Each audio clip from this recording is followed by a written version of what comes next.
What's better than a great Rotax festival race? 2 races in 1, that's what I say. Cole Edwards and Ian Branfield, the leading 177 and the leading master, together on the front row. Oliver Appleby and Chris Thomas, Henry Ayres and Liam Rabjohns, Aaron Yeo and Ayrton Anderson from Philip Howarth and Colin Davis. Watch out for the likes of Winter and Milner. You've got Darren Rich in the mid-pack there. Joe Fifner and Charlie Whaley will be trying to make their way up through the field as well. So this could be an exceptional squabble right from the get-go. Edwards on your left, Branfield on your right. Looks like the inside line has not got a great start, so it could be Edwards and Appleby charging their way through. Edwards tank slaps through the first corner, but still manages to get there.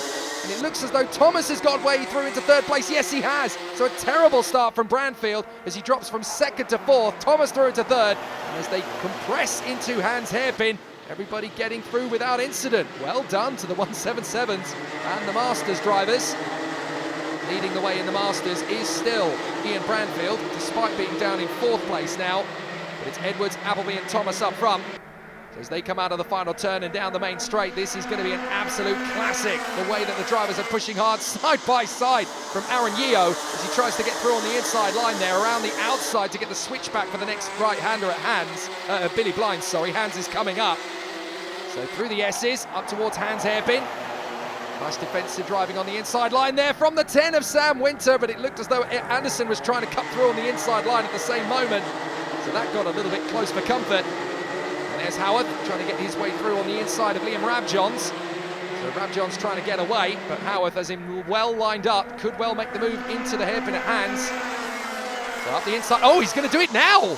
Howarth dives up the inside, gets side by side with Rabjohns. Surely Rabjohns isn't going to be able to let that one sustain, but he's got through. Nicely done from Howarth. Absolutely incredible overtake, and he'd set the fastest lap of the race to get it nailed up. As Anderson closes in again, nice lunge on the inside from Dan Milner on the Sodi, and that should have gained him a place. It does indeed.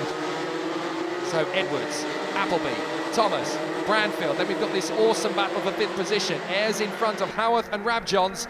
Yeo, Davis, Winter, Anderson, Milner, Darren Rich and Derek Hunt. Fastest lap from Thomas, as up the inside, Appleby takes the lead. No, he doesn't. Edwards gets him straight back on the undercut. And yet again, that is the stereotypical manoeuvre there. Oh, nice little tussle in the mid-pack as Joe Fifner tries to make up progress. Makes up a few places already, Joe Fifner. He's up to 16th, started P19, so that's already going fairly well. Come through towards the end of the lap once again.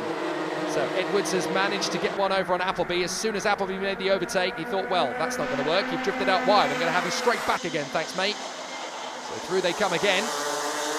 Howarth gets the fastest lap again. That's the 2nd lap he's done that, and no wonder he's caught right up to the back of Henry Ayres. Oh, that's airborne from Sam Winter. Goodness me, that was 2 in the air and 2 on the deck. Look, yeehaw! And right in behind him, Anderson going the same way. Goodness me. There's a big chance that somebody's going to roll this at some point if they keep pushing that hard into the curbs. As the cart gets airborne, and that's so difficult to control, but well done to them. They obviously know their carts very intimately indeed to know just how much energy you can push through those curbs. So they're still working very hard indeed. That's why people underestimate just how physical this sport is. Howarth on the inside gets the move on Ayres into P5. There are so many unindoctrinated racers who look at karting and think, well, I could do that, it's easy as pie. I've driven in this, I've driven in that, I can hack karting. It takes a very special kind of athlete to handle these karts. Just remember that these things, 0 to 60, are very similar in terms of horsepower to weight ratio as some of the top supercars in the world. As up the inside, nice move there from the 71 of Colin Davis, and it looks as though through as well goes Aaron Yeo. So unfortunate there, he even has the audacity to gesture to Rabjohns, come on, I'm going to go a little further ahead, you're going to come with me, as Branfield bangs in the fastest lap of the race. And to go back to the physical nature of this sport, you've got a fast accelerating machine, it's very light indeed, you're a couple of millimetres off the ground, you're not strapped in, you're taking brutal punches and bangs to the ribs and the muscles. It's such a physical discipline. You have got to be absolutely A1 at your craft to master this. New fastest lap from Henry Ayres this time, that puts him on the back bumper of Philip Howarth, as Branfield continues to hustle Chris Thomas. He really wants that 3rd place back. Here's the move from Appleby. No, not going to have it that time. Edwards will not concede a cheap overtake today. And what that's done is it's actually held up Appleby. He had to get off the throttle, and that puts Thomas and Branfield right into the firing line now. So he's got to work his magic, close back up on Cole Edwards. And this is a tough race for Appleby. He's not one of the shorter drivers in the field, so he's having to work particularly hard compared to some of the others out there, because his height is a disadvantage in this sport. You just got to work with it as best as you can. A lot of drivers get around this in various different ways. They obviously do a lot more physical and intensive training, which helps strengthen the upper body. Some of them even have a slightly different driving stance in the car. I've seen drivers, instead of leaning into the corner, they lean out of it in order to try and shift the center of gravity to balance the core speed of the car. It's a very tough thing to get right, but it shows that these guys will literally try any trick in the book to make the overtaking disciplines happen. So here's Appleby again trying to come through on Cole Edwards through the S's, and you can see how the balance of the battle continues to play out. There's Fiffner in the 92, just trying to hold station in front of Ian Brown and Paul Horton. And still there is an intense squabble coming. I can sense it, it's building to a crescendo. These guys are not going to do all of their hard work in the middle of the race. They're going to build up to it. We're not even halfway through yet. We're at the end of lap 10, so we've still got 12 laps to run. This is all about strategy. This is the fastest game of chess any sportsman can play. Through to the S's, and now up towards the right-hander at Hans Hairpin. And now comes the move from Howarth. From fourth, he goes to third. Having got past Branfield, he now goes past Thomas. So Howarth is really getting on with this, and that's a move on the inside from Sam Winter further back as well. So Winter getting on with it, but Howarth is now up into P3. So nicely handled from Philip Howarth. He has just systematically worked his way one by one up into the podium position in third. So now this is going to be a fascinating squabble. Can anyone get back on terms with Howarth, or is it going to be Thomas, Branfield and Ayres spitting at each other's heels all the way through this race? Good battle for seventh now between Davis and Yeo. They're still together, and here's the battle further back. That's Rab Johns in front of Milner, Winter, Anderson, Hunt and Fiffner. So Fiffner trying to close up on them. He's the one having to do a lot of the hard work at the moment, just trying to chip away at each apex to close up. But still, Edwards leads comfortably, for the moment at least. I say comfortably, you look at that gap and think, he's got a kart length and a half on him. That's not that comfortable. Got to read this in context. In 177, having that kind of an advantage at this stage of the race is a fairly decent place to be, especially when you consider that Appleby's got big pressure from Howarth at the moment. So essentially, Appleby has got to make his move nowish, because otherwise Howarth is going to jump on him. That's why he's going to go for the move. Edwards gets out wide, still holds it. And this is desperation from Appleby now. He needs to pass Edwards for the lead, because Howarth is coming on him like a ton of bricks. This is going to be a tough one. He's got to make the overtake, and this is not the game plan for Cole Edwards. Here he goes. Appleby comes through. Edwards tries to get on the undercut, but Howarth's already there, and Thomas is spat out. Thomas is spat out into a spin. Ah, devastating. Let's watch again. Thomas feels he's got an opportunity here. Appleby gets through. Edwards tries to switch back. Howarth is already to the inside. They bang wheels once, twice. Thomas seizes his chance on the inside. There's not enough room, and he gets spat into a spin. And I'm fairly sure that we also saw Edwards going off on the grass. That's going to put him down the order. So out in front, surely it's not Appleby leading after all of that. I think it might be. It is, you know. Appleby in front of Howarth, Branfield, Ayres, Davis, Aaron Yeo and Cole Edwards down to 7th. There he is. Wow, devastating, and that's going to be looked into. Roll on some more Tony Hawk impressions as the leaders come through, getting airborne over the curb again. My commentary colleague Alan Taddei reliably informs me that that curb into the S's used to be a lot higher than it is these days. It used to be a massive chassis killer who would twist it and turn it all to Billy-O, and a big problem for the drivers in the past, but it's been flattened over the years, most likely by the drivers running it at full speed. But certainly it used to be a massive problem, and now it's just a challenge for the drivers to hop over and gain as much speed. But the thing is, you attack that curb aggressively at speed and get the line right, that could be anywhere between half a second to 3/4 of a second that you make up over the entirety of a lap, because that momentum shift and that speed that you carry through the apex, that then transfers to the next apex and the run down to the Hans Hairpin breaking point. So it's a massive deal to get that curb right.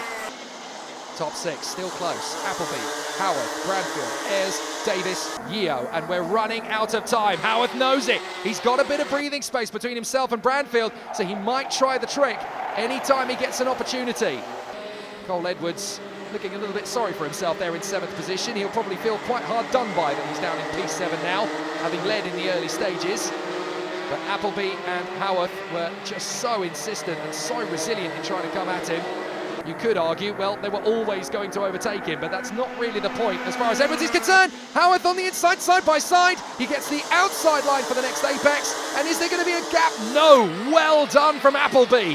So easy to let the door open on the exit. But Appleby holds station, and now he's defending like crazy. It's no good. Howarth is going to storm up the inside, but he drifts wide. Appleby gets him back again, and now we've got a race on our hands. There's only going to be 4 laps to go at the end of this one. This is going to be an absolutely rip-roaring battle. They come off the final turn. Appleby, Howarth, Bradfield, Ayres, Davis, Yeo, and Edwards isn't far away in 7th place. He might still have a chance. Howarth goes for it, too eager. Over the top of the back of the cart, and it's destroyed Appleby's race. Let's look. Howarth commits. He realises too late it's not going to work, and he goes over the top of the back of the cart, and both of them are out of the contest for the victory now. Wow. Devastating bad luck for Oliver Appleby. He had driven so beautifully up to that point. Howarth is only down to 4th, but I wouldn't be surprised if someone has another look at that, because that's going to be... Oh, he's down to 5th, sorry, not 4th, because the 74 is in front of him now. That's Aaron Yeo. But in the lead is Branfield. Ayres in 2nd. Davis is 3rd. It looks as though those 3 are going to be the 3 that will battle for the victory, unless Aaron Yeo can have his own opportunity to come by. So Appleby is out of the race, along with Derek Hunt, Liam Rabjohns, Paul Horton. And we have another couple of drivers out of the race as well. Darren Rich has gone. And that is a fascinating battle that's taken out Oliver Appleby rather sadly from the race. It looks as though Howarth is in trouble too. He's pulled into the pits, so Howarth is into the pit lane. His race is done. Now, interestingly, that incident happened at this corner under the nose of the clerk of the course, Alan Bryant. So he's either got damage or he's been told, come into the pits, you naughty boy, your race is over. We don't know for sure. Here goes Ayres, up on the inside. How has he lucked himself into such a brilliant position? He was in P6 a few laps ago, and now, having set the fastest lap to get on terms with Bradfield, he has stormed up the inside. So Henry Ayres now leads going into the final lap. He could not have timed that to perfection. Right, foot down. Get your right foot on that pedal, mate. Qualifying lap time. You've got 1 lap to do, and you've got to keep him at bay. Can Bradfield get on the inside? Nearly. Hang on to this one, Henry. This could be the win of your life, sunshine. Down the straight. Bradfield's coming at him, but he's got to go defensive. He can't afford to keep the racing line. He's got to just try and tighten up. Middle of the circuit, well placed, Henry. But Bradfield is coming at him. It's either going to be a 177 or a master that wins this race. Can Bradfield sprint out of the final turn? He's going to try and squeeze to the inside, but it won't be enough. Henry Ayres is going to take it. What a victory from Henry Ayres. Absolutely superb. Bradfield is 2nd. Davis in a sensational 3rd. Really good racing again from 177 and Masters. Yeo is 4th ahead of Cole Edwards. He'll be bitterly disappointed, as will Chris Thomas. Ben Milner is 7th from Sam Winter. Ayrton Anderson in 9th. And what a drive back through the field from Joe Fiffner, making up 9 places. But it's a great victory for Henry Ayres. Henry, 21 drivers in the Rotax 177 class. You came out on top. Just talk us through the race from your point of view. It was quite a calm race from my point of view. We started 5th. We dropped back 1 position at the start, but I kept with the pack and everyone was flowing nicely, and it got a bit hectic towards the end, and I just kept my head cool, picked my way through everyone, and then eventually I got the win. So you talked about keeping your head cool. How important is that in any race at this sort of level? Oh, it's really important. If you don't keep your head cool, you're going to make loads of mistakes, and that'll cost you so much time, and it could cost you the race. So keeping your head cool is probably one of the most important things you could do. And who do you want to thank this weekend? KR Sport, my dad, and my mechanic Paul. Okay, well done. Thanks. We've crowned 3 winners in the Rotax Festival. Time for 1 more as the senior Rotax battle concludes with gusto here at Clay Pigeon Raceway.